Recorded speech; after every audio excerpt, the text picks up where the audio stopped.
գտնվող և կայունով գնված ժողովուրդը առաջնորդին հանավոր ապրա, թող քո անունը մեծարվի ամեն բանի մեջ, ամեն և ամեն։ Գործված է նստել նստակի մեջը։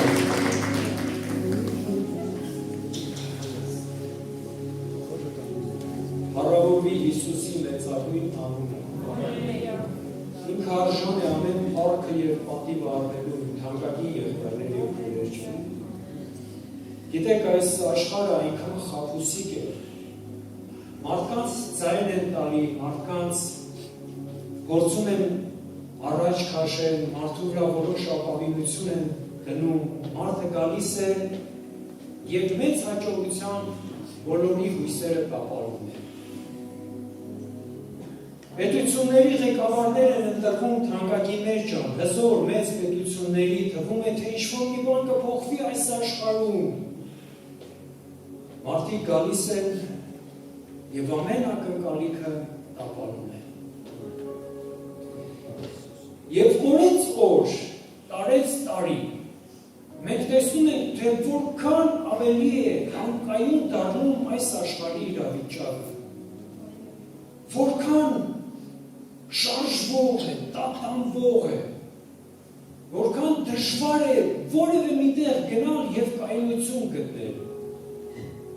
Անգամ Միացյալ Նահանգներում հայտնվել էին մարդիկ, մեսիանական շարժում էր այդպես մի հրեա եղբայր, այսպես կոչեցյալ, ինքը ասում էր այս նահանգից ես հայտնություն ունեմ Տիրոջից գնացեք այն մի նահանգը, այնտեղ ավելի կայուն պիտի լինի։ Եվ այնտեղ, երբ որ հարվածներ կա Միացյալ Նահանգների վրա, այդ նահանգին չի գտնելու։ Սենց նայում ես, ասում ես, Տեր իմ Աստված, ինչ աղոսում ես մարդը։ Են հոբի թղթի պես, ինչ ա ուզում ասես բազմախոսք, խոսող անձնավորությունը, ռուսերեն ասում է սույսով։ Այս աշխարհի վրա մի հատ կայուն տեղ կա։ Այդ տեղը Տիրոջ մարմինն է, Տիրոջ եկեղեցին է։ Եվ եթե որևէ մեկը ուզում է ապահով լինել, խոսքը ֆիզիկական ապահովության մասին չի գնում, այլ իրոք երկնային ապահովությունը ունենա իր կյանքի մեջ, նա չի պիտի փախնի նահանգից նահանգ, պետությունից պետություն, նա պիտի գա այնտեղ, որտեղ որ Տերն է ներկա, այն վայրը, որտեղ այստեղ սյունը երկնքից բարձրանում է, երկրից երկինք և երկնքից երկրի վրա է իջնում, և Տերը այնտեղ ներկա է։ Հին ժամանակ այդպիսի մի վայր կար, տաճարն էր, ուր որ Աստված ներկա էր գիշեր և ցերեկ, և գիտեք, ովքեր որ տեսնում էին այդ տաճարը կամ վրանը, նրանք տեսնում էին Տիրոջ լույսը իջած երկնքից։ Հիմա մենք ֆիզիկապես այդ լույսը չենք տեսնում, թանկագին իմ եղբայրներ և քույրեր, բայց իրականում Հիսուսը այստեղ է, և փառք իրան հավիտյան սրբինից։ Եվ մարդիկ, ովքեր կայունություն են ուզում, մարդիկ, ովքեր փնտրում են Տիրոջ երեսը, Սաղմոս 2 Դավիթը, թագավոր Դավիթը, հովիվ Դավիթը, զինվոր Դավիթը, այս մարդը շատ բան մի բանի մեջ էր, ինքը Սաղմոս է գրում։ Տերը իմ հովիվն է, և ես որևէ բանի կարիք չեմ ունենա։ Նա կանաչ մարգագետիններին է պարկեցնում ինձ և հանդարտ ջրերի մոտ է տանում ինձ։ Նա վերանորոգում է իմ հոգին, առաջնորդում է ինձ արդարության շավիղների մեջ իր անվան համար, ով չգիտի հայերենով 23 Սաղմոսն է, ռուսերենով 22 Սաղմոսն է։ Եթե մահվան ստվերի ձորի մեջ էլ քայլեմ, այլ թարգմանության մեջ շուքի ձորի մեջ էլ պտտվեմ, մահվան շուքի, չար բանից ես չեմ վախենա, որովհետև դու ինձ հետ ես և քո գավազանը ու ծուպը մխիթարում է ինձ։ Դու սեղան ես պատրաստում իմ առջև, իմ թշնամիների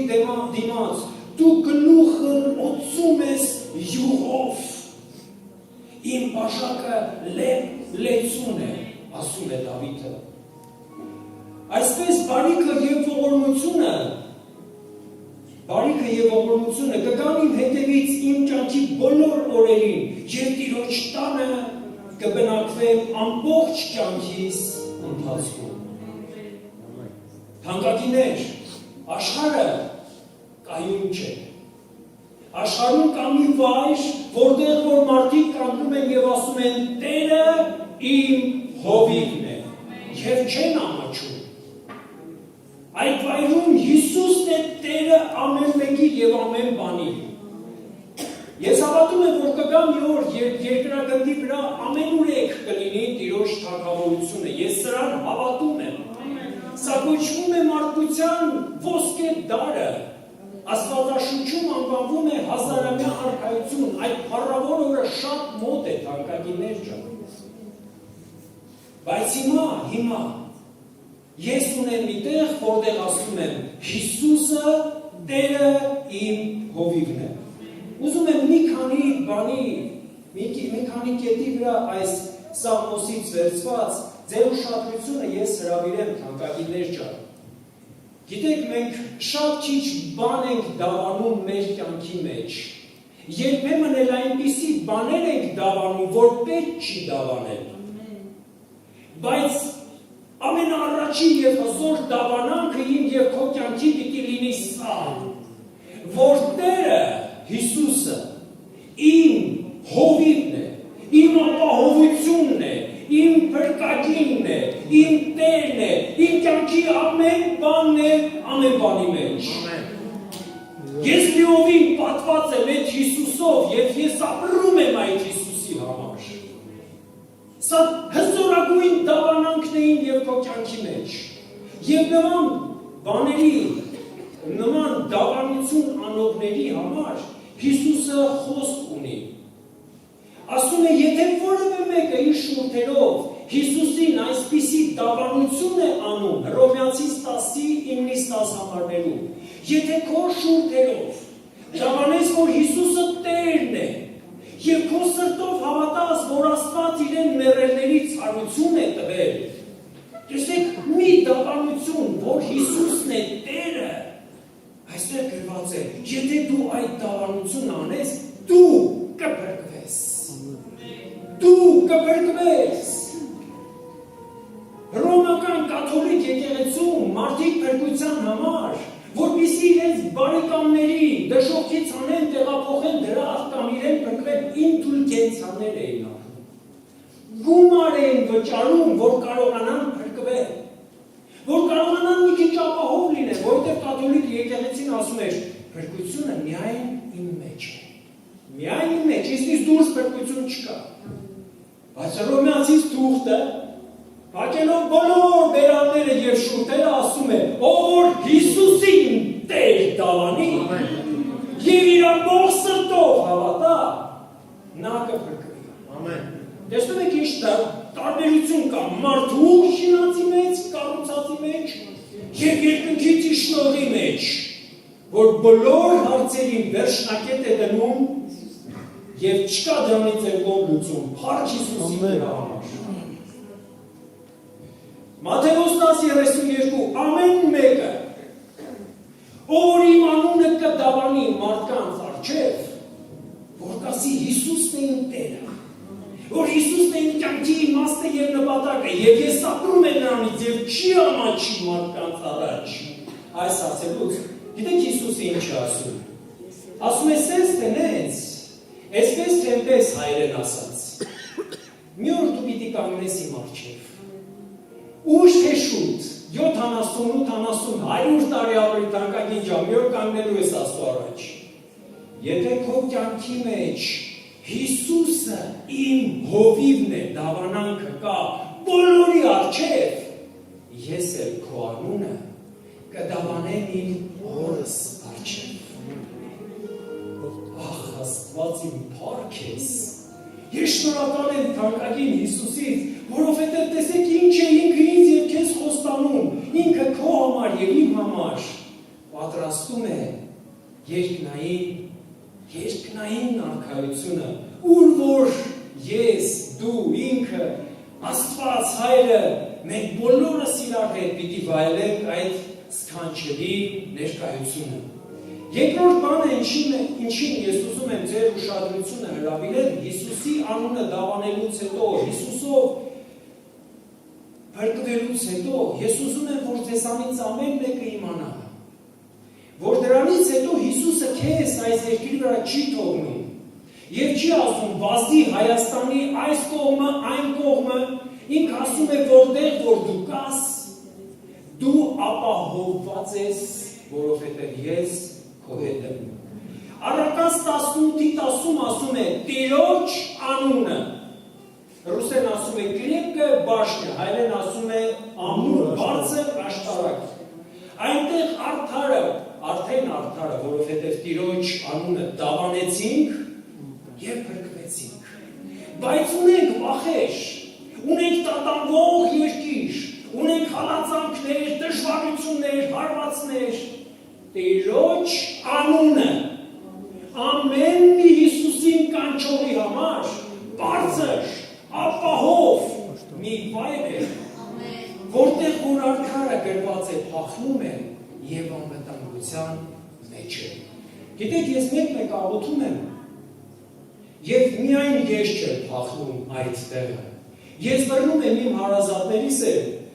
երեսս մի ճիշտ տնտասում եմ, ասում եմ Հիսուս ջան, միայն ես չեմ, իրանցել եմ բերում իմ հետ քո այդ ապահով տեղը Տեր,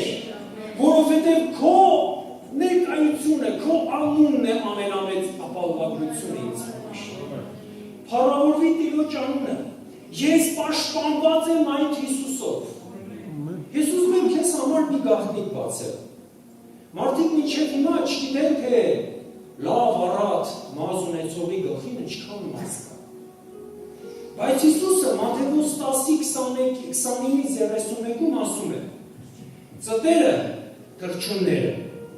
վաճառվում են դահեկաններով, և նրանցից որևէ մեկը գետնի վրա չի ընկնում, եթե իմ հորս կամքը չլինի։ Եվ իմ մազերի մասին էլ է գրված։ Ասում է, ձեր գլխից էլ մի մազ չի պակասի, եթե իմ հորս կամքը չլինի։ Ձեր բոլորի մազերը Աստծո առաջ հաշված են։ Էս ինչ է։ Սա ինչ է նշանակում։ Սա նշանակում է, որ եթե Աստված քեզ չպաշտպանի, ուրիշ պահապաններ քո կյանքի և անձի գոյություն չունեն։ Ամեն։ Թանկագինս, իրոք Աստծո պաշտպանությունն է քո համար ամեն բան։ Դրա համար էլ այս Դավիթը ասում է. մահվան շուքի ձորի մեջ էլ պտտվեմ, ես չարից չեմ վախենա։ Այս մարդը ով մազոխիչ չի կներեք այս բառի համար։ Ով ատեսեք ձեռքը մարդը մտցնի կրակի մեջ ու երջանիկ փայլի, բայց Դավիթը այնպիսին է։ Դժվարություն է լինում իր կյանքի մեջ, բայց ինքը փայլում է։ Արքայությունը իր թագավորությունն է ձեռքից խլում, միևնույն է Աստծուն է փառաբանում։ Գիտի, որ Սավողի սուրը համարյա թե կոկորդին է հասած, բայց մեկ է, չի վախենում։ Այդ իր մահվան շուքի ձորերն են։ Թանկագիններ ջան, մեզանից շատերը այս անելով անցնում են ամեն օր։ Բայց Դավիթ ասում է, ես չեմ վախենալու, որովհետև իմ Տերը ինձ հետ է։ Մենք Տերոջ մեջ իրական, շոշափելի, արդիական, հենց հիմա ունենք պաշտպանություն։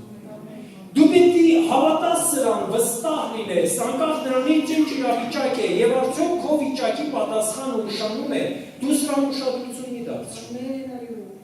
Նա քո հետ է։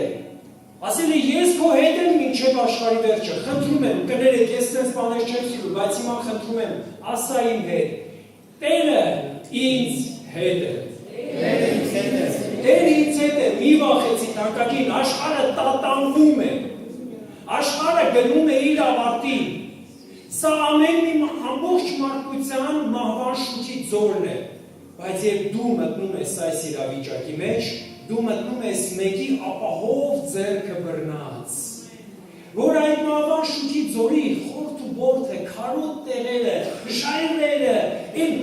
խորը տեղերը գիտի եւ քեզ բռնած ապահով տանում է, եւ դու մենակ չես գնում, դու իր հետևից ես գնում։ Դրա համար էլ եւ հաղթանակած դուրս ես գալի, դու հասկանում ես, որ դա քո հունարը չէր, քո բարեկամի ձեռքը չէր, որ եկավ քեզ օգնեց, քո ընկերը չէր, որ իրա ամեն ինչով եկավ, դա Աստված էր, որ եկավ եւ քեզ պաշտպանեց եւ առաջնորդեց։ Քո դժվարության մեջ քեզ պատասխան տվեց, որովհետեւ մինչ այդ դու ասել էիր. Տերն է իմ հովիվը։ Ալելույա։ Եվ երրորդ բանը, ինչի վրա ուզում եմ քո ուշադրությունը ես հրավիրեմ թանկագին ջան, Տերը քո հովիվն է, եւ նա քո պաշտպանն է, եւ նա կարեւոր մի բան է արել իմ եւ քո կյանքի մեջ, շատ կարեւոր։ Առանց սրա մենք զուրկ ենք երկնային տեսիլքից եւ առաջնորդությունից։ Սաղմոսի մեջ գրված է ինքը իմ գլուխը յուղով օծեց։ Սրա մասին շատ եք լսել, որ երբ գառը հիվանդանում է, իր գլուխը հատուկ յուղով օծում են, որ այդ միջատները, չէ՞։ Ոչ։ Հա։ Չոչնչացնեն այդ գառին, որովհետև ինքը սկսում է գլուխը խփել է փորից տարբեր քարերի եւ սատկում է։ Եվ երբ որ յուղը գալիս է բժշկությունը գառի, որովհետև այդ բոլոր միջատները փախնում են այդ յուղի արկայությունից։ Եթե ես ու դու ուզում ենք երկնային ներկայությունը եւ առաջնորդությունը ունենանք, մենք պիտի հասկանանք, որ շատ կարևոր է, որ Տերը իմ եւ քո գլուխը յուղով օծի։ Գիտեք սա ինչ է նշանակում։ Սա նշանակում է երկինքը Տերը սկսում է անմիջապես քո համար։ Թանկագին, մի հատ եմ ուզում ասել։ Անմիջապես քո համար առաջնորդություն բերել եւ հատուկ ծրագիր քո համար իրականացնել։ Դավիթը ինքը հովիվ մարդ էր, մանուկ հասակից, բայց երբ որ մարգարեն եկավ եւ օծեց իր գլուխը եւ ասեց թագավոր պիտի լինես, ով կսպասեր սրա։ Այս հովիվ մարդ է, միշտ թագավոր, այդպես ջան։ Չէ, դու պիտի լինես թագավոր, օծում է, տարիներ հետո դառնում է թագավոր, բայց միայն թագավոր էր Դավիթ այդ օծությամբ։ Ոչ, Դավիթը մարգարե էր, Դավիթը Սաղմոս 2 էր, Դավիթը նայելով որ տեսիլքով կանգնած էր Հիսուսի խաչի տակ թանկագիններ, որովհետև այն մարդը կարող է գրել, որ ես տեսա ինչպես էր խաչում իմ ձեռքերը, ծակում իմ ձեռքերը եւ ոտքերը եւ շները կանգնած իմ խաչի տակ։ Սա կարող էր ասել այն մարդը, որը անձնապես ներկա էր այդ վայրում։ Տեսնում եք ինչ անում յուղը, երբ գալիս է մարդու վրա։ Եվ Տերը ասում է. յուղով օծեց իմ եւ քո գլուխը։ Սրա մասին Հիսուսը 61-րդ գլխի մեջ Եսայայի եւ Ղուկաս 4:18-19 շատ հետաքրքիր բան ասեց։ Ասեց. Տիրոջ հոգին ինձ վրա է։ Եվ ինձ ուծեց, որ ես աղքատներին ավետարան քարոզեմ, եւ սրտով կոտրվածներին բժշկեմ, եւ գերիներին ազատագրում քարոզեմ։ Գույրերին տեսողություն, տառապյալներին ազատեմ, եւ Տիրոջ ընդունելի տարին հռչակեմ։ Ամեն։ Մեզանից յուրաքանչյուրը նույն օծյալն է, եւ նույն օծությունը կրողն է։ Եվ Սուրբ Ոգին գալով քո վրա այսպես լցվել է եւ յուղել է քեզ, որովհետեւ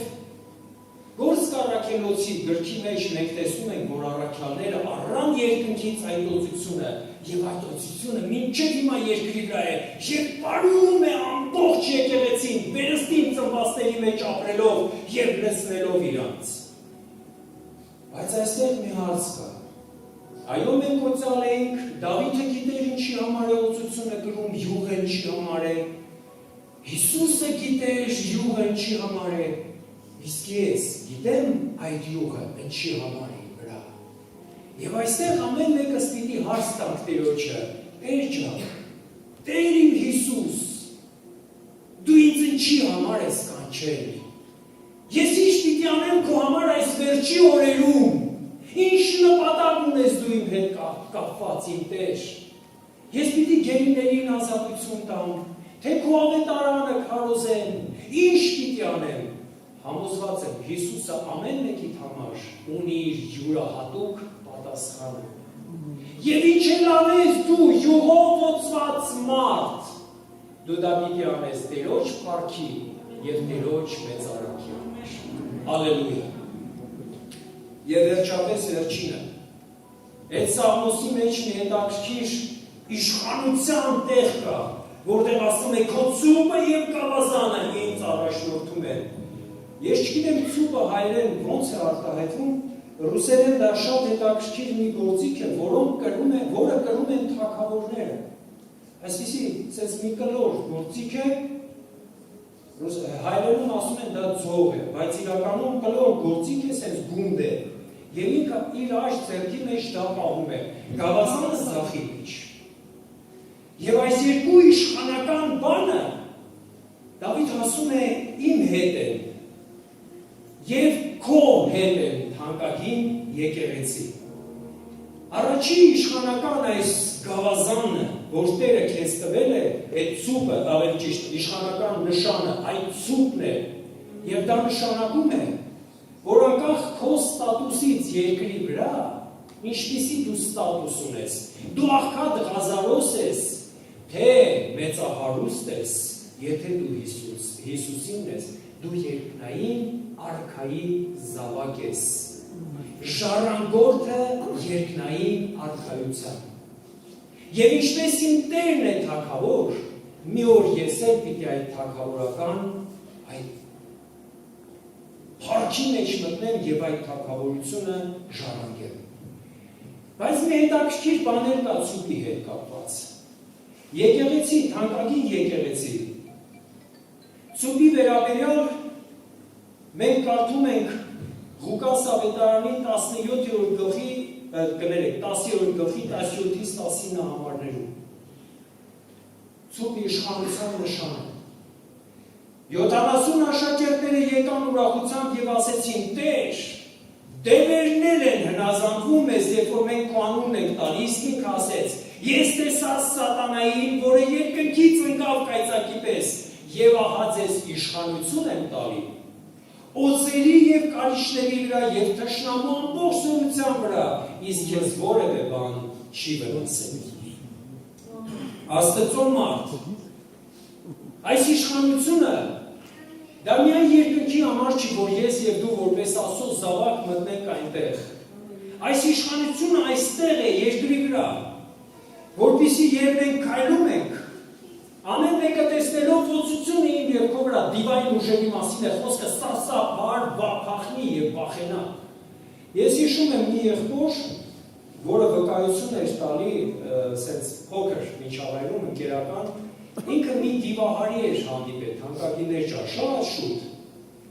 Երբ որ ես դիվահարին տեսել էր, հիշել էր իր մեջ, որ այ մարդ սա սարսափելի դիվահարն է, հələ սպասի ես ճանապարհ անցնեմ, փողոցի մի կողմով գնամ։ Երբ որ ես քրիստոնյան ճանապարհ անցնում եմ եւ փողոցի այս մի կողմով է գնում, դիվարը դե ինչ ունի ասում, ես քեզանից եմ վախենում, դու ինձնից ես վախենում փողոցի։ Թանկագիններ ջան, իշխանությունը իրականություն է։ Եվ սա Հիսուսը կիրառում էր իր կյանքի մեջ, եւ երբ որ դեմոնները Հիսուսին տեսնում են, ասում են, Աստծո որդի, ինչու է ժամանակից շուտ եկել մեզ դատելու։ Մենք մի քիչ ավելի համարձակ պիտի լինենք, երբ աղոթում ենք հիվանդների համար, իմանալով ինչ իշխանություն ունենք։ Մենք մի քիչ ավելի համարձակ պիտի լինենք, երբ որ հանդիպում ենք դիվահարներին, ոչ թե վախենանք այդ Տիրոջ իշխանությունը օգտագործենք, դրա անվան զորությունը քանդելով դրա գործերը։ Ես շատ սիրում եմ, երբ որ Արտակ եղբայրս Հովսեյը կարդում է եւ ասում է քանդվի Հիսուսի անունով։ Հենց այդ զրճակում չի, թանկագին ջան։ Սա նշանակում է, որ հոգևոր աշխարհում ինչ-որ բան փլուզվեց իրականության մեջ։ Եվ դեպերի ազդեցությունը այդ մարդկանց վրա քանդվեց Հիսուսի անունով։ Ինչու եմ ես դա անում։ որովհետև ցուտը եւ գավազանը իմ ձեռքերի մեջ է։ Հալելույա։ Փառավորվի Հիսուսի անունը, որը իմ հովիվն է, որը երբ ես կորած էի քահարյուրին թողեց եւ իմ հետևից վազեց, որ ինձ բռնի, որ անձրև եւ դժվարություն չի ճանաչում, բուկ ու բորան գոյություն չունի, ինքը գնում է իր գառի հետևից, փառավորվի իր Հիսուսի անունը։ Թանկագիններ ջան, թող այս սաղմոսը միշտ մեր կյանքի ամեն պարագայում մեզ առաջնորդի եւ մեր կյանքը լուսավորի եւ մեր ոտքերի համար լույս լինի, որ մենք իմանանք հստակ, որ ինչ որ անցնում ենք մեր կյանքի մեջ եւ ինչ էլ որ կանք, մենք կանք միայն մեր Հիսուսով եւ անցնում ենք մեր Հիսուսի հետ։ Ամեն։ Թող նրա փառքը տարածվի։ Բերեք աղոթենք փառավորենք Տիրոջ անունով։ Հալելույա։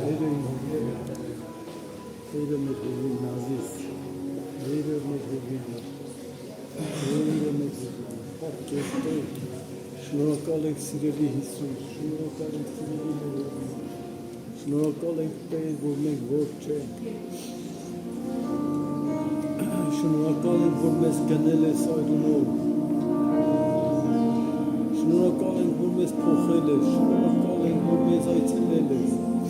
շնորհակալ ենք, որ մեզ տեսար, աղոթում ենք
Փառաբանով եք Տեր, թող քո անվան ներգործությամբ քանդվի ամեն ամեն։ Ոտոր հրճակեց իմ ապրանքների Աստված խորհրդի,